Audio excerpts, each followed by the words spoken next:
Welcome, folks, to another episode of the Sliding Doors podcast. I'm Rohan, and the other handsome gentleman on screen is Susheel, my podcast partner. And we have to warn you in advance, this episode is going to have a lot of tears, a lot of emotion, breakdowns. So please bear with us, because we're going to talk about... time will tell. I don't think so. Susheel is going to be stoic and I'm going to be a blubbering mess, because we're going to talk about the emotions, our emotional experiences of this whole lockdown, or as Susheel accurately pointed out, right now it's self-imposed lockdown because the country is slowly opening up. And I thought, Susheel, I've been wanting to ask you this for a long time. Mm-hmm. A while ago, when this whole migrant crisis started up, I remember you were going through, it affected you, right? It did. How did it affect you? What did you go through at that point? It wasn't just that. It was kind of the entire COVID crisis, seeing people being affected across the world in Italy and France and all of that. And then seeing these people who just basically starting to walk 700 kilometers, 1,000 kilometers with basically nothing at all, without money to buy food on the way, without food in their bags, without water, starting to walk home because their jobs have been, have just disappeared. And the government hadn't put in place anything to make sure that they could stay where they were and still be able to feed themselves. So I was stuck. I mean, we were supposed to stay at home, not do anything. I was stuck, not unable to do anything. And, the twin issues of us having to stay at home, yet these people having to possibly face the coronavirus issues, as well as take it back to their villages if they were carrying it. All of that together was kind of a little difficult to handle. And I didn't realize that I was stressed at that point, but it kind of brought it to a head, and I just, emotions just overflowed. And at that time I had no control over what I was getting in terms of information and what to do with it. What about you? Did you have emotional mess breakdown kind of thing happening, or were you always did. I definitely did. It was slightly different in that the issue for me was, so I had come back from, I live in Chennai, and I had come back from Chennai to my hometown, which is Vellore. Spelling has changed recently, officially. Because my dad, who is a doctor as well as an epidemiologist, we in fact had him on an earlier episode of our show, our special COVID podcast episode. So my dad had predicted that this lockdown was going to happen. This is when there was a possibility of COVID coming to, coronavirus coming to India. So I came back with him, and I think the stress for me was that he was 3 weeks or a month ahead of the rest of the nation. Right. So all my friends were saying, yeah, this is going to, and even the news was saying, this is slightly more powerful than a cold. It's not that big a deal. Most people be like recover. SARS, most probably not going to be a big deal in India anyway. Yes. So my dad had gone way past that already. He had predicted this is going to get really bad. They're going to be lockdowns. So he came and got me out of Chennai. So my anxiety was trying to reconcile these two world views. One where no one is panicking, and the other where my dad is seriously looking to prepare for what is inevitable. And so I like what you said about you didn't realize you were stressed, because it was the same with me. Yeah. I didn't realize I was stressed until later when I started calming down. And then I was like, hey, wait, what am I calming down from? Right. So that's... I thought I was all cool and calm. I thought because I was safe inside my house, which is Well, it's got a good perimeter. There are no houses right next to my house. So there's no chance that even if I'm standing outside, if somebody goes and coughs in the street, that anything is going to fly back into me. I mean, think about all of that stuff. And it's just not possible because I'm in a good situation like that. So I didn't think I had any of that stress. Yeah, it was not stressful like that, but there was a level of stress that was building up over time, watching the news, reading the news. And I think I have since learned to deal with that in a way. We'll get to that, but for the moment, let's just say that I wasn't prepared for what I experienced, and I didn't know that anything was building up. It was just a complete surprise to me also. So it came to a head after your brain was processing the migrant issue and all the horrors and sadness of that situation. Well, it could also be because I hadn't slept that previous night. I was also working. So I tend to do that. I tend to work overnight. Mix of both.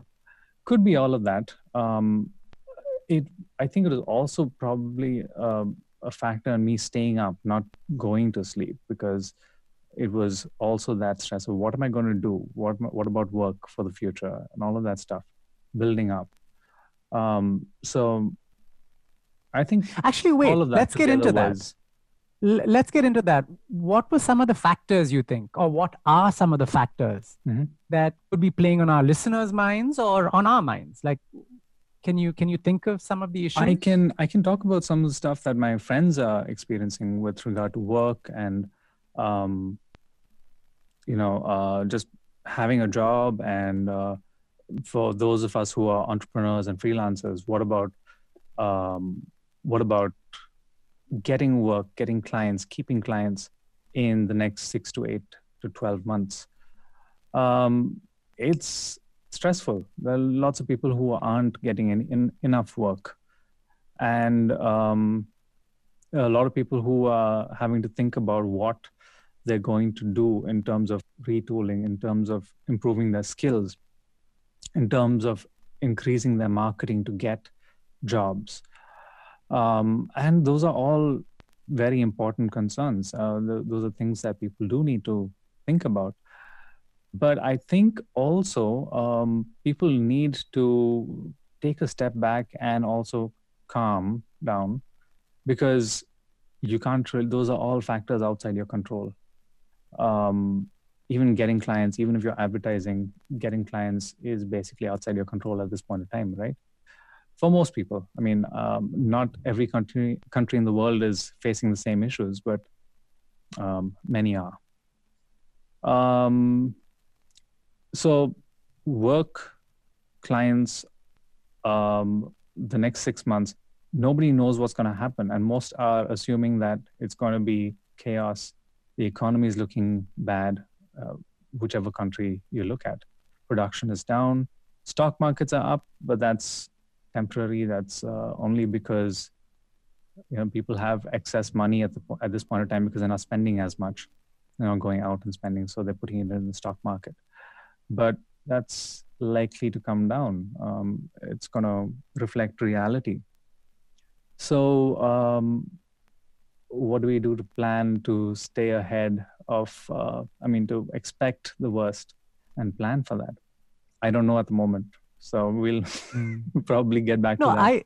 I like what you said, because what can we control? So for example, retooling is definitely something you can do, but trying to predict what's going to happen in a year is not possible, because even the doctors and the medical profession haven't agreed on what's going to happen over the next 6 months to a year.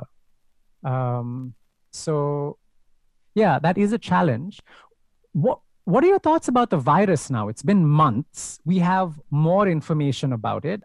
Are you afraid? Are you not afraid? What's the emotions? What are the emotions around that? It's getting closer to home. There are people I know and people I know who have relatives and friends who have been affected, who have died of the virus. So it's pretty close.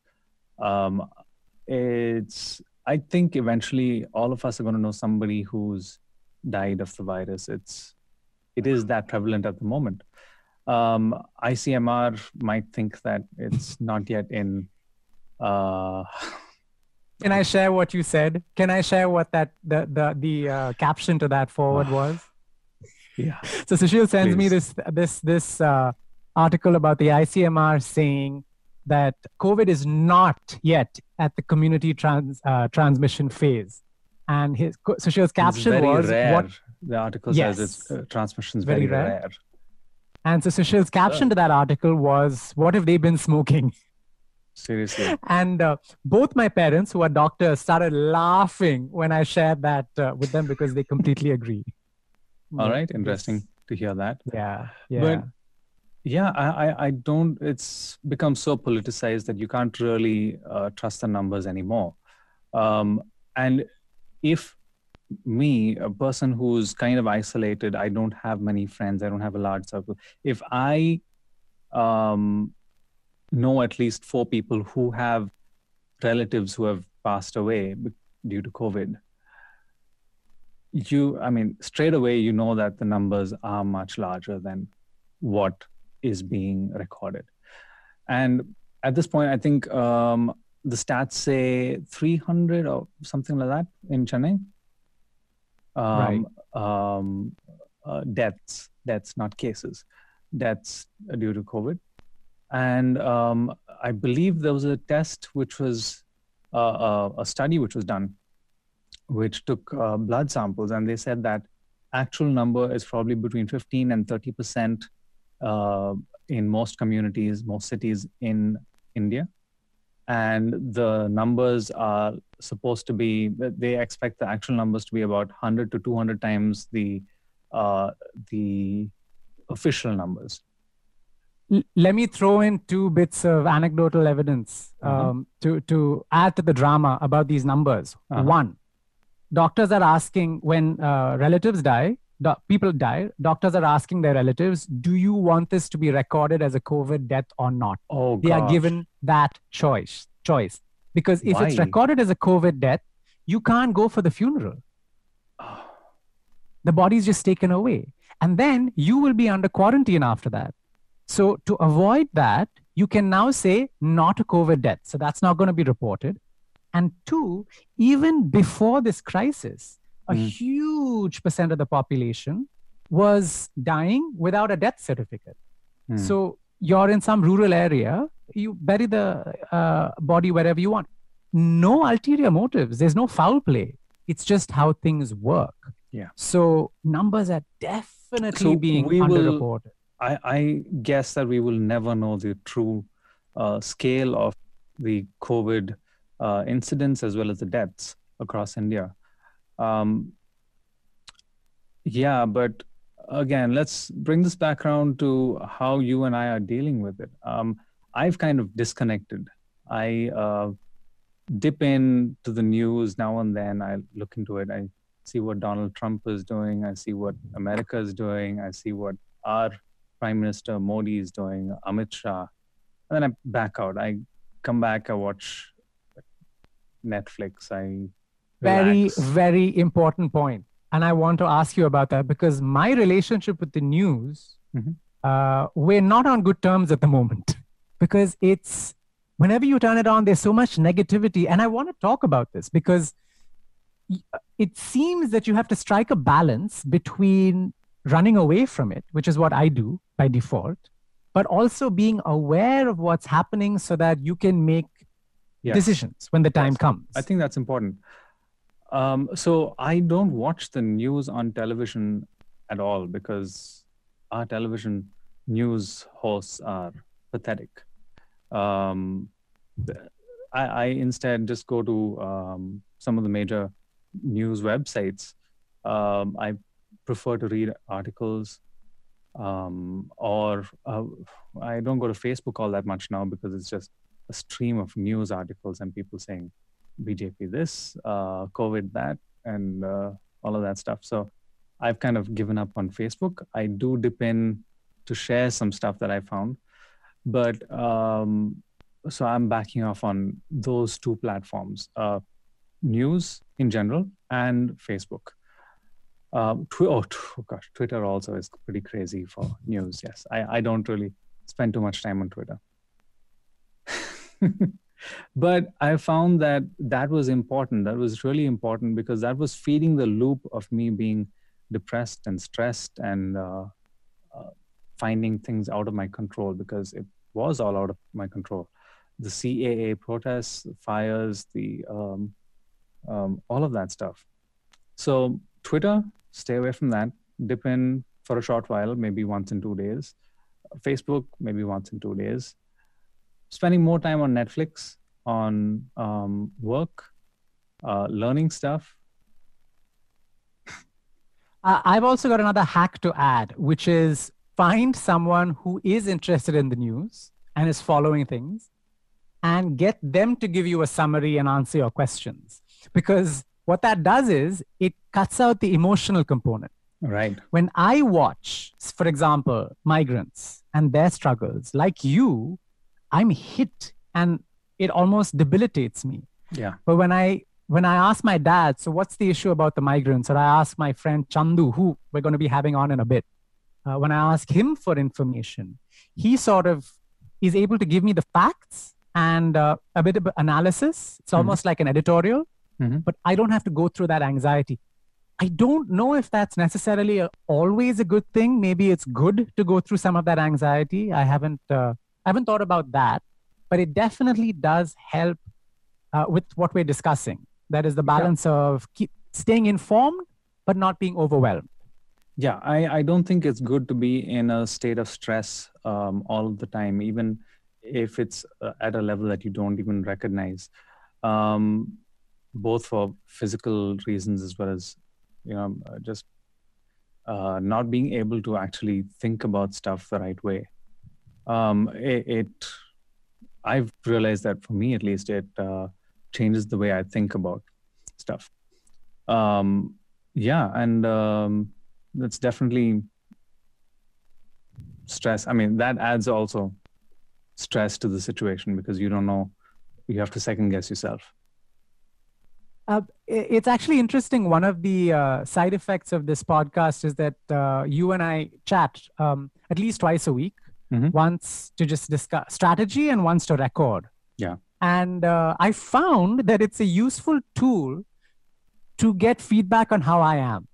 Because like I said, a lot of the time when I'm stressed, I don't realize that I'm stressed. And you describe the same thing. So how do you, when I talk to you, when I talk to you and you share what you're feeling, the tone of your voice, the pace at which you're speaking, the topics, whatever we're talking about, the aspects that you find interesting, right, all give me subtle feedback as to how I'm feeling. Because I'm matching my emotional state to yours. So, for example, I'll give you a very concrete thing. The earlier podcast we did, actually, we haven't aired it. We may never air it, but someday, let's see. Susheel and I had this conversation about the feedback we got from the COVID podcast that we did with my dad. This is the first time we really went public with our work. And we got some really useful feedback, but it hit me slightly harder than it hit Susheel because he's used to working in groups and getting feedback on a regular basis.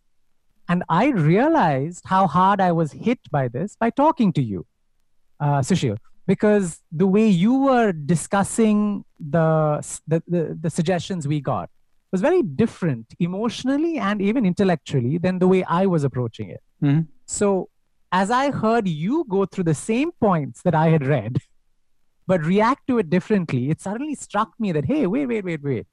You're not, you, Rohan, me, are perhaps taking this slightly too seriously. So to connect it with COVID, for example, if I talk to someone and I'm like, oh my God, the migrants, it's horrible what's happening in this nation and I don't know what to do. And any of us could die at any point and my family members could die. If my mind starts spiraling. That's all true, but yeah. All true. But if the person I'm talking to says, absolutely. So what hand sanitizer are you using when you come back home? And how often do you wash your mask? And that immediately tells me he or she is thinking practically. Yes. Okay, all these amorphous fears are there. What can we do right now? that's feedback for me that, you know what, maybe I should be focusing on other things. Maybe all of this is real, but is it time to switch into problem solving mode? You see what I mean? At least that's how I see it. I prefer that mode to most issues because then it gives you something to actually do, right? You get to think about things and see what you can do to make it better. Yeah. Now, something that definitely you and I have to talk about, middle class privilege. Because we get to record a podcast in the middle of a COVID pandemic. And it brings up we will probably also record in the midst of an economic crash, economic crisis. Yes. Whether we got work or not. And that is privilege. So let's throw something new in. Life must go on. This is something you and I said almost simultaneously. Yeah. But it's something worth bringing up, right? In the midst of a crisis, if you have the luxury, should life carry on? Or is it your duty to stop life and start helping the people in need? Good question. Very good question. I have seen people who have made a huge difference. There's a guy called Srini. I don't know him personally. I've met him once at the end of a marathon. I was not running. But I met him at the end of a marathon. He runs a lot of marathons. But he has really done something practical with his privilege. So, you know the migrant trains, right, that are going out from Chennai? Every single train, he meets the people over there, and he has coordinated with his friends and contacts, people he knows, who he has connected with over Instagram, gives each of those families bread, glucose, water, a toy for the kids to play with, some sweets, all sorts of stuff like that. And this is all donated by people. And he has made sure that people who are going out actually have food. And some of the stories are really horrible. People going out on these trains, the trains getting lost, people not having food, people dying on the trains because they don't have food, because they don't have water. All the stations are closed, so there are no vendors at the stations to buy from. They don't have money even if they do want to buy. So another thing he described was how two tea sellers had come to the station to sell tea, and there were all these migrant laborers over there, but they were hesitant to buy because they didn't know whether they would need that 5 rupees, 10 rupees to buy something later on, but they wanted that tea. He could see that. And he was telling the story of how he, somebody else or him, I'm not sure. Somebody said, just give them tea, I'll pay for it. So they were all given tea, and that's become a feature. So people have contributed to that cause. That's helped the tea sellers. They've gone from, he showed their, they had 650 rupees in their bank account. Now it's at like 77,000 rupees because people have pitched in to buy tea for these laborers. So these people, I mean, everybody's been helped from this. And so he has used his privilege, and that kind of goes to say how much of it speaks about his, the way he thinks and the way he uses his platform.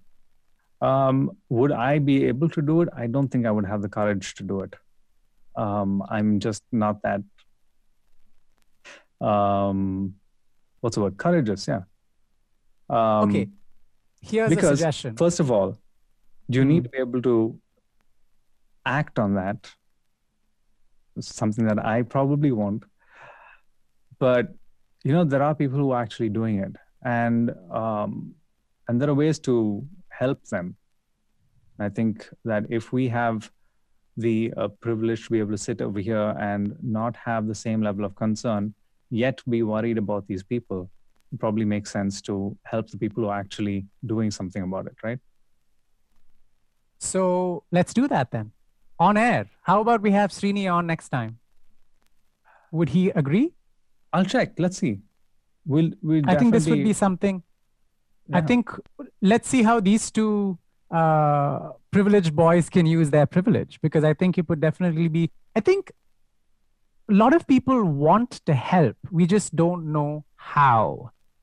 And it's probably best to just start somewhere. So having Srini on would be somewhere, right? Sure.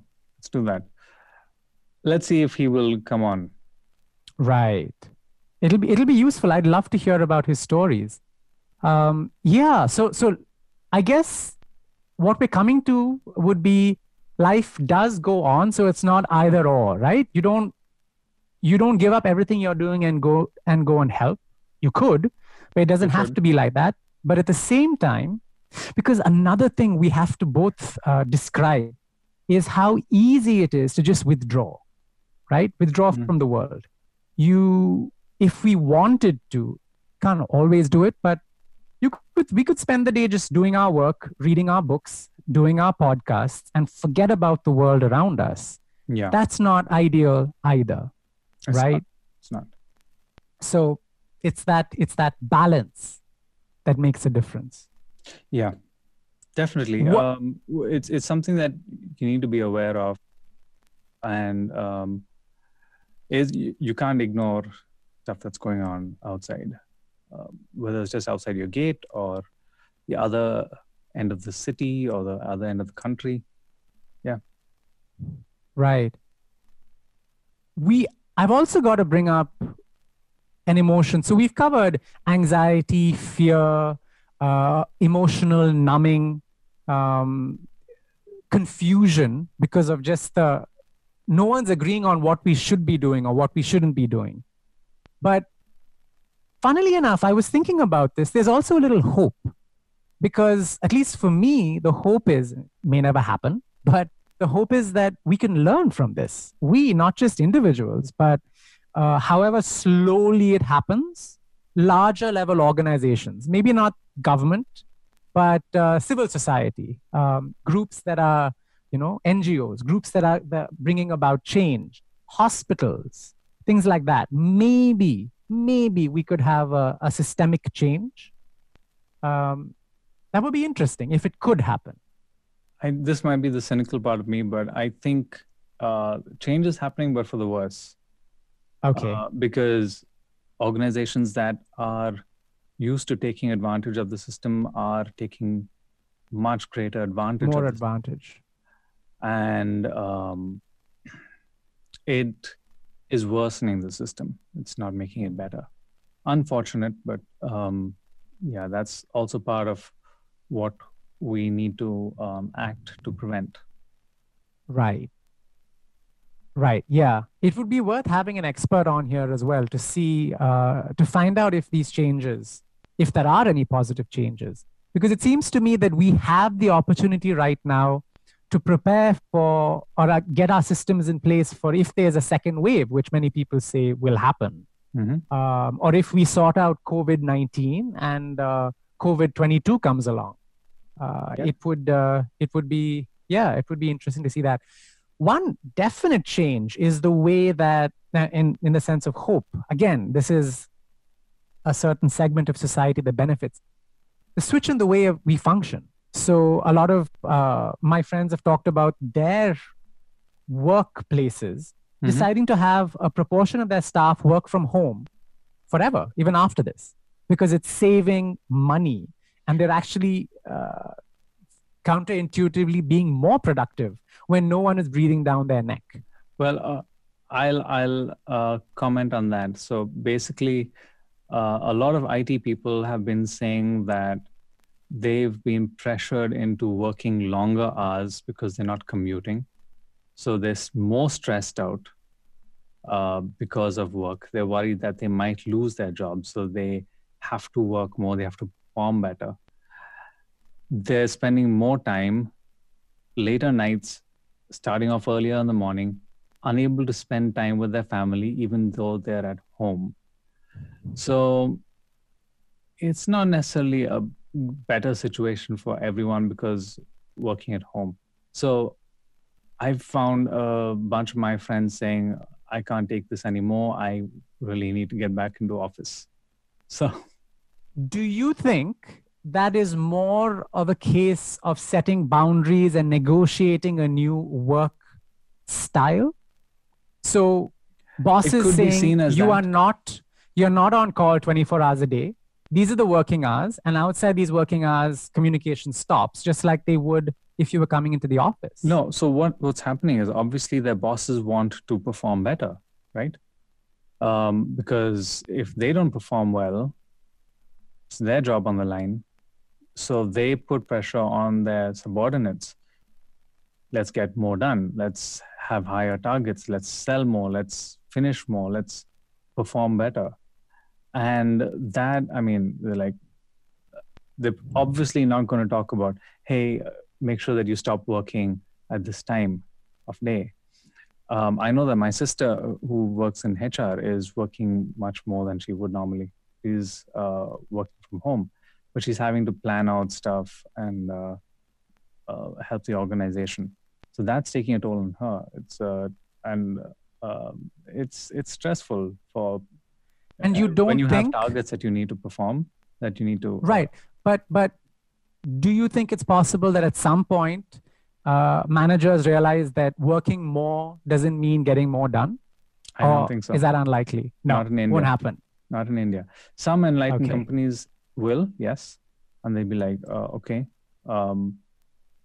don't stress, perform better, but all of that stuff. Right. But most companies are going to be like, hey, are you working for this long? I need to see this, minimum of how many hours, and let's get a lot of work done. They want to see results also.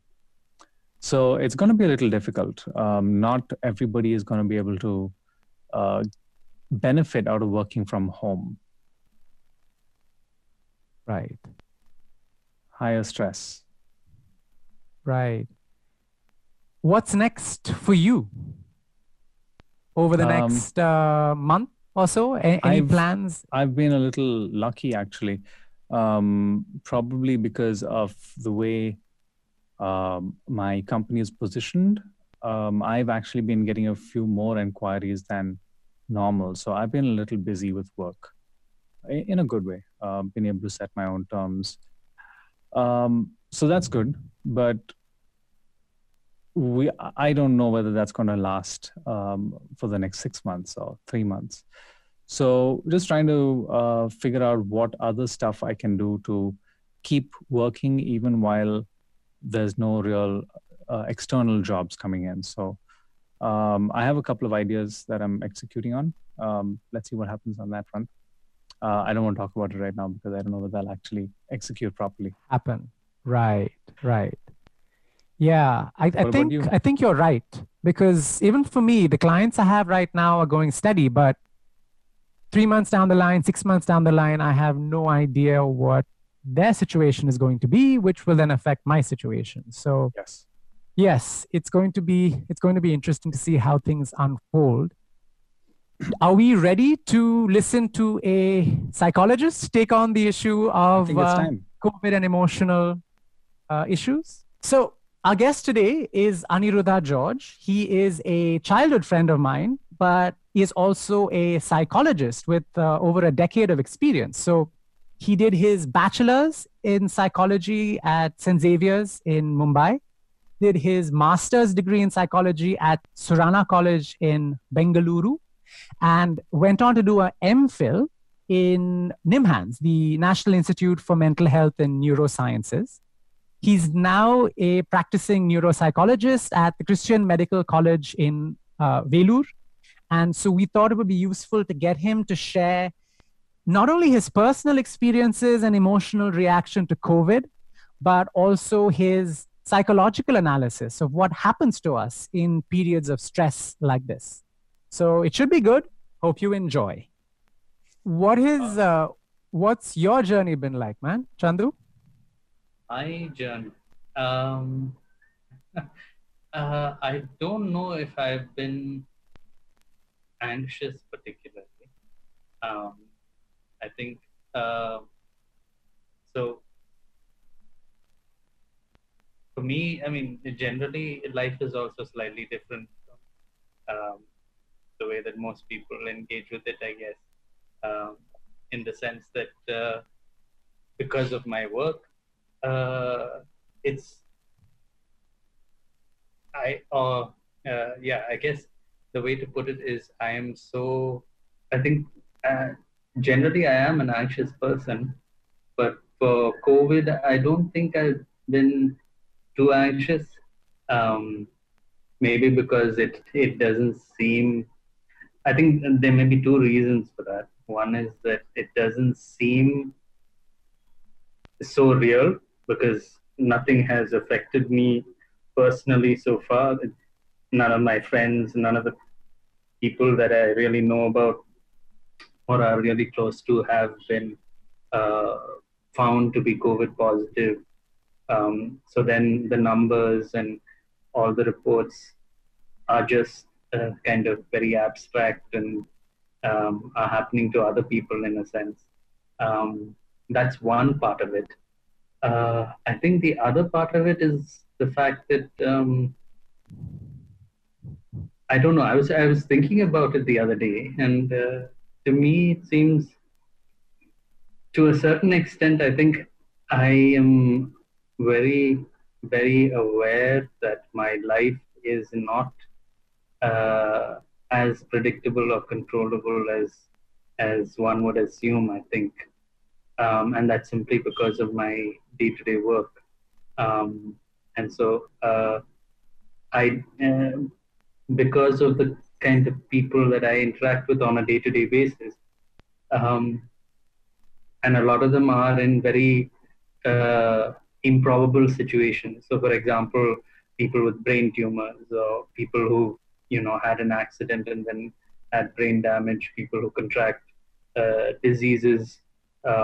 Sometimes just a fever, and then it goes on to become like an encephalitis, where the brain basically uh, has an immune reaction to the fever. I mean, or something like that, and that permanently changes the way the brain functions. So these are all very improbable situations in real life, in normal life. But for me, that's the everyday experience. So I only deal with these kind of people. So to me, I think, in a sense, that way, um, the probabilities are slightly different or skewed in my head, I think.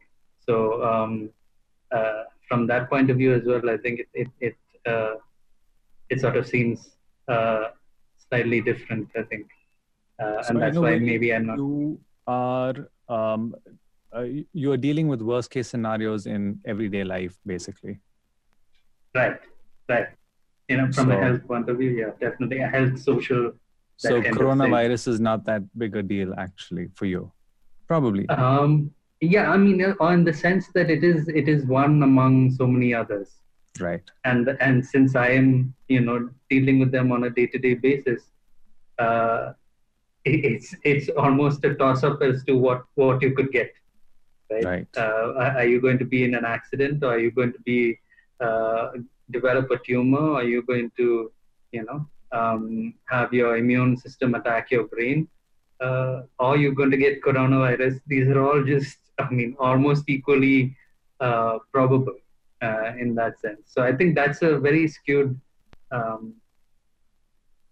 so in that case, I should probably ask you, how do you deal with these probabilities on a daily basis? I think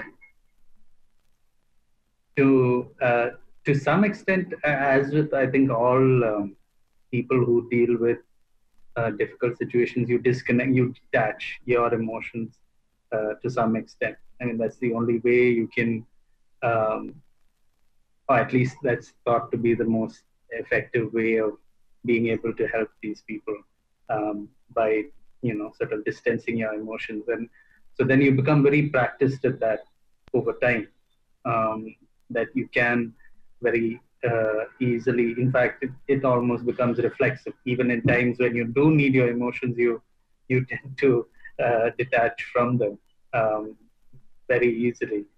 Uh, but that's one aspect of it. I think that's one of the ways in which you deal with it on a day-to-day basis.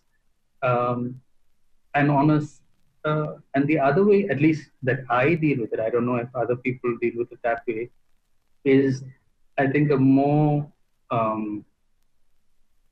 greater acceptance of the fact that these can happen and do happen to a lot of people. In the sense that while my worldview is sort of skewed to think of more improbable things as probable, right? I think that's when you look at quote unquote normal people living normal lives, their worldview would be skewed in the other direction, where things that are improbable are almost become negligible, and you sort of ignore them. Whereas I go to the other extreme. So to my mind, I think also this sort of, in a weird kind of way, makes me much more appreciative of how simple things and normal things are good. I mean, or appreciate them for what they are as they're going along. So, right. Yeah. We also talked about, and this is, I think, so Chandu is a psychologist, but he's also, he thinks about stuff slightly differently to a lot of people I know. So I'd be interested on hearing your opinion on our middle class privilege when it comes to something like COVID and Corona, because we've talked about this, right? How you engage with the situation, things like social distancing, wearing masks changes. And you've put forward the idea that a lot of these concepts are, actually, why don't I let you explain when it comes to how social distancing applies to someone who lives, for example, in a tiny house with a huge family. Right. I mean, I can't say that I'm an expert. I mean, and a lot of this is that the problem with privilege is that we are so embedded in it. That's very difficult to get a very good view of it from inside. So it's only from reading, the experiences of other people who don't have this privilege, or who are in a context outside of it and therefore can look at it in a sense, that you get some idea of it, or that I've got some idea of it. So these are definitely not my ideas. They're just my learning as I go along. So one of, I think, the greatest sort of ideas that were being put forward, or sort of struck me, was when I was looking at, I think it was the Guardian website, and they had these, when the coronavirus just hit, and when it was, sort of spreading, they had this, basically this gallery. I mean, they come out with various photo collections. So just either, on a particular topic, say, like just collections of photojournalists' submissions for a particular day, maybe around the world. So one photo from one country, another photo from another country. Sometimes they're random collections, but then they have some collections that have a particular topic running through it. And I remember in the beginning of this, I mean, as the COVID virus was spreading, one of the collections they had was the various slums in various countries, right? So they had Dharavi in Mumbai, they had some slums in Bangkok and a few other places, right? And the pictures really give you an idea of just what a luxury physical space is, right? Like they had a picture of a guy whose uh, house was basically, you know, um, the size of your bed, right? He had a box that size, and that was where all his belongings were, and that's where he stayed. And this was in the middle of a slum, right? So the question of how long can you expect him to sit in there, and what is his experience of sitting in there? Um, I think that's a very good question to think about. Like when you have a 3-bedroom flat or a 2-bedroom flat or even a 1 BHK, right? The experience of that is very, very different from almost living on top of another person, right? And when you say lockdown and for how long, right? It's not for nothing that solitary confinement is now thought to be a form of violation of human rights, right? So if you can think of it that way, I think then it really brings into contrast the different experiences you would have as say a person who has a flat, even if you are stuck in a small flat with your family, versus people who are stuck in, say, this kind of a box, right? And you are basically forcing them to live there 24/7 for however long you decide is okay, right? So I think these are the things that um, we don't really get a perspective on usually, unless from outside. So that was something that really, really struck me, and that's when the idea of one, you know, isolation and sort of staying at home, lockdown, that came to the fore, and then even if you think about physical distance, right? We have a luxury of thinking in terms of space and distance, keeping 6 feet or whatever, right? Because in our house you have that much space, and your neighbor is far enough away that you can think of these spaces. But when your neighbor lives maybe 5 feet above you, I mean standing height, right? Uh, and you are staying in this small room with, 3 other people, 5 other people, and they are staying, with 3 or 4 other people, and your wall is the thickness of a plywood board, right? Then these sort of things become very, very different, I think, and that yeah, that to me is strange. Yeah, so there's the luxury of keeping that social distance and the lifestyle that different people can follow based on how much cash and your status in society. That's an issue. Do you think we have a responsibility to use our privilege and to help other people? Because that's the other thing Susheel and I were talking about earlier. With the luxuries we have, should we be saying, well, life goes on and carry on with our lives, or should we be stopping and doing something? I think to expect everyone to do something and stop and do something, it that would be, I mean, it'd be great if everyone could, I guess, but there are costs to all of that, and I think as long as we can keep that in mind and do something once in a while, right? The people who can do more doing more, and the people who can't do so much doing a little. I think that is the best that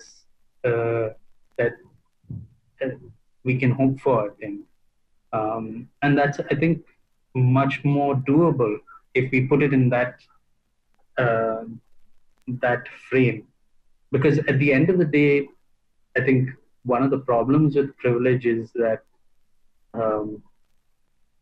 by necessity, if you are going to have to do something, you're going to have to give up some of your privilege, right? And that's not something that is easy to do, and not very many people would do it, right? I think there's a visceral reaction to that. Can you give us an example of something? So, for example, like let's say something as simple as now, if you take a normal house, a maid who works there, right? For you to be mindful of your privilege would be to probably support her, her more during this time, which means give her more, not just give her more money, but you may have to help her travel at certain points in time because there is no transport, right?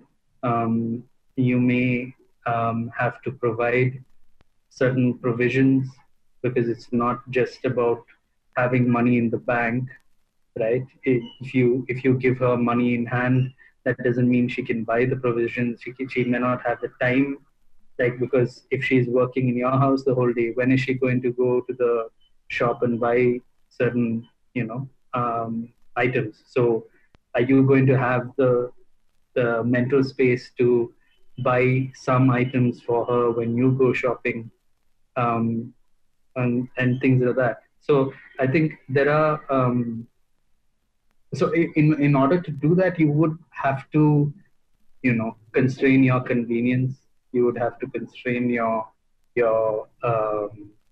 ability to restrict your thinking only to yourself, and perhaps your family alone, right?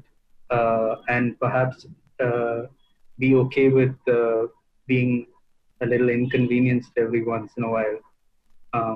So that would be a very, small and practical way in which we're talking about, sort of constraining your privilege, right? So, for example, if after you come back from a long day, right, you have to go and drop your maid off at home, right? And that's you're going to have to give up your free time a little bit to take that drive, and in a city it would be even more inconvenient in the sense that you may have to traverse much more distance. You may have to go to areas that are not very comfortable, and things of that. So I think that is sort of what I mean, of course on a smaller scale, but that's sort of what I was. Do you think you well, it may be personality, but do you think you probably wrestle with this slightly less because of the kind of work you do, which largely involves helping people, and in CMC, helping people who are perhaps poor? Yeah, I think so. And I think so I think, I would put it in a different way, that I am privileged in that sense as well, in the sense of that, for example, like, because of the institution that I work in, that because one of CMC's primary goals and aims is to subsidize healthcare and support the community and things like that. These are very openly stated goals, and therefore, as long as you're working towards that goal, no one can criticize you, and this in no way, has any effect on your promotions, your salary, none of these things, right? Whereas if you're working for a very clearly profit, only enterprise, right? So say a company that is basing its salaries and promotions on how much profit it makes, right?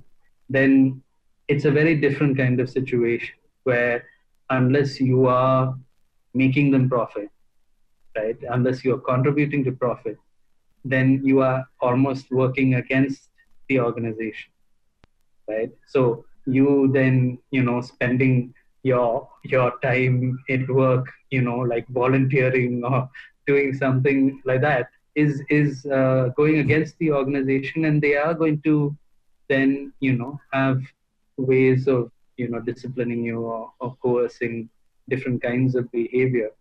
And you may not have the kind of security that, the kind of job security that you would have in this kind of an institution where, it's accepted that you do sort of, socially oriented work. That's part of your job description.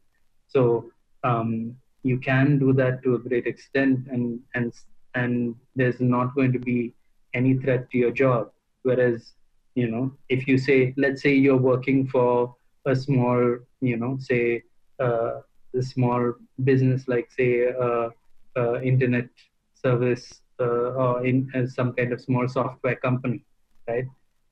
They have no real interest. I mean, the business itself is not geared towards social causes, unless they are an NGO or something like that that works in that area, right? They are basically built for profit, right? So if you are then spending, your time being socially minded and things like that during work, they are going to have a problem with that, and then it can threaten your job, which means threaten your income and all of those things. So I would look at it in the way that it's basically, I mean, I would look at that also as privilege, and that's privilege for me, that I don't have to think about these things. My mind is free to sort of think socially, and be socially minded. Whereas for a lot of people, life is not like that, and it can be quite cutthroat. And if you don't do it, you may get in trouble. Right. It seems that you're very aware of this privilege, but for a bunch of reasons, many of which you've explained, I'm not picking up any guilt, right? A lot of people with privilege would have guilt. Do you have the survivor's guilt? I have the privilege, they don't, so ... To some extent, I think, but I think part of the problem is that, I mean, as a part of the that a lot of people face is that paradox. Okay, where basically at one point in time, like on one side, you didn't ask for this privilege, right? Very often you're born into it, and then you sort of, you sort of gravitate it towards directions which help your privilege, and like connections that give you jobs, and you didn't ask for those connections. They may be your parents' connections, your family connections, those kind of things, right? So on the one hand, you didn't ask for all of this, but on the other hand, your sort of the idea of privilege sort of comes with you having to feel bad about it, right? So I think a lot of people are caught between that sort of paradox, right? And so to feel both ashamed and to feel like this was not my fault either is a difficult thing, and that's why I think a lot of people react so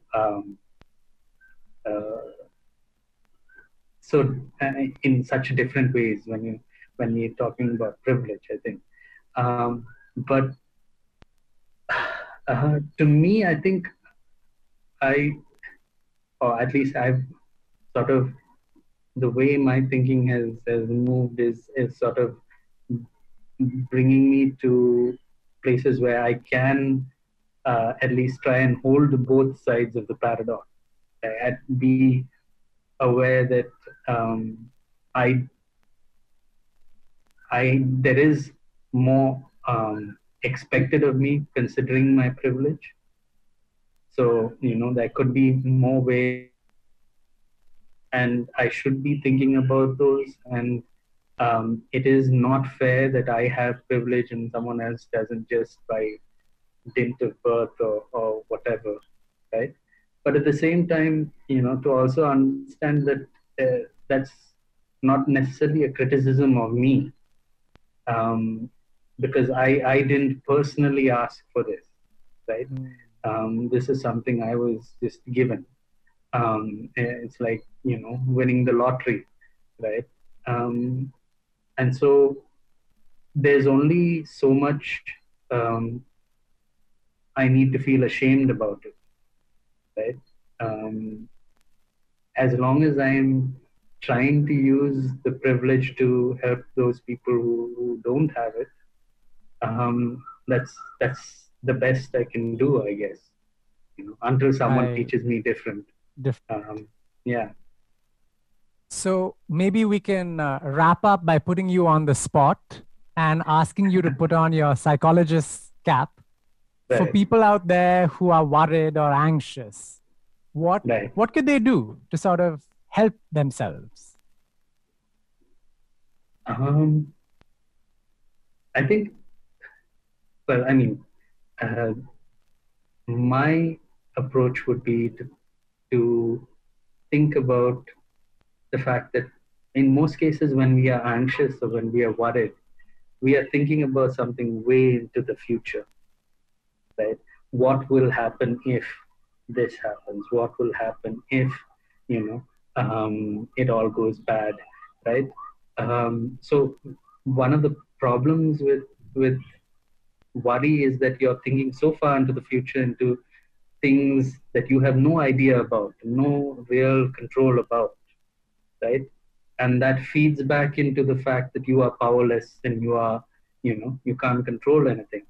So to me, one of the sort of practical ways in which you could help yourself would be to think about the here and now and what it is that you can be doing to make yourself safer, to be taking the right decisions, making sure you're getting the right information, right? So what is it practically that you can do, right?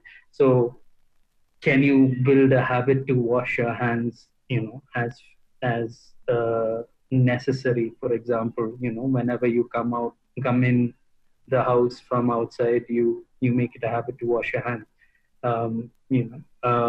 Wear a mask whenever you are going out. Make sure your mask is, cleaned regularly.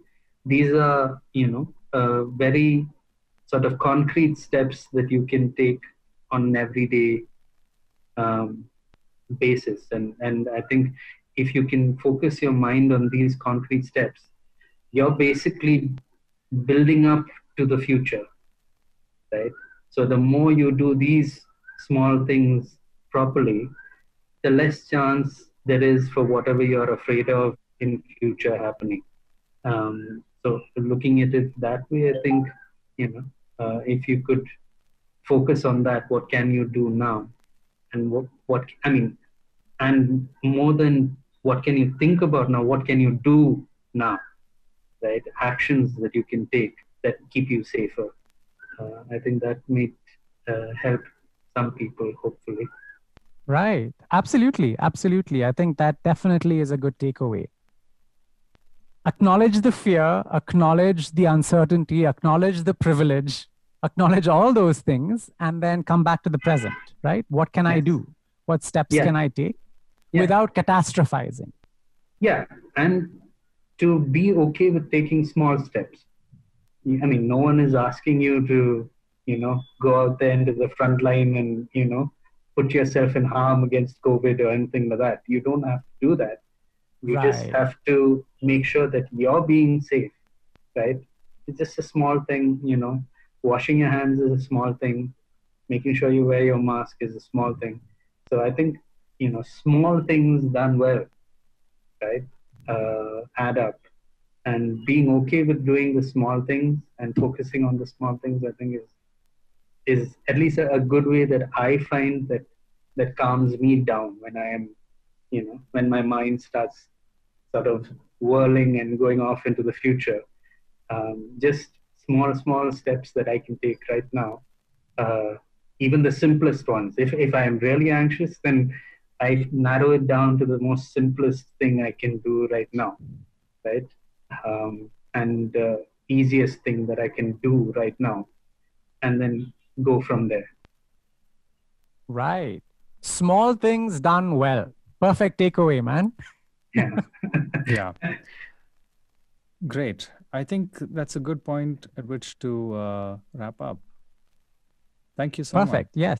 Yeah. Thanks for joining us, No Chandu. worries. And I'm sure we'll have you back, as Yes, you can certainly. be our technical support. What do they call it when they have these new channels have correspondents that they call in for specific issues? You can be the show's psychologist, resident psychologist that we call in. What's your take on these on this aspect? Yeah, as long as it's just psychology and not anything else. Great. Yeah. Okay, man. Take care. We will wrap up for now. Yeah, I found an interesting point in what Chandu was talking about in taking it step by step, breaking it down into components, and that's basically how I tackle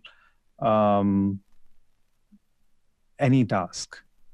So it's interesting that he suggested just break it down to the simplest parts, what you can do, stuff that is in your control, and tackle that, and then get to the bigger pieces when you get to it. Right. So interesting. Yeah, absolutely. I agree. So we can wrap up for now, folks, and we will catch you next time. Same place, same channel, and with lots more fun stuff. Susheel, how can they find us, find out more about us, that sort of thing? So as always, we're on slidingdoorspodcast.com. You can find us also on Twitter and Instagram and on Facebook. Sliding Doors PC, I believe, on Twitter, and Sliding Doors Podcast on Instagram. We also have our own Instagrams and Twitters and all of that stuff. Rohan Tries Thinking. Is that correct, Rohan? Yes, and Rohan Tries Thinking. I am Susheel02 on Instagram, both of us on Instagram. And thank you for listening. It's been lovely being able to share this stuff with you. Let us know what you think, and please give us your feedback. It is very valuable. Thanks again. Adios, amigos and amigas. Till next time. Bye-bye.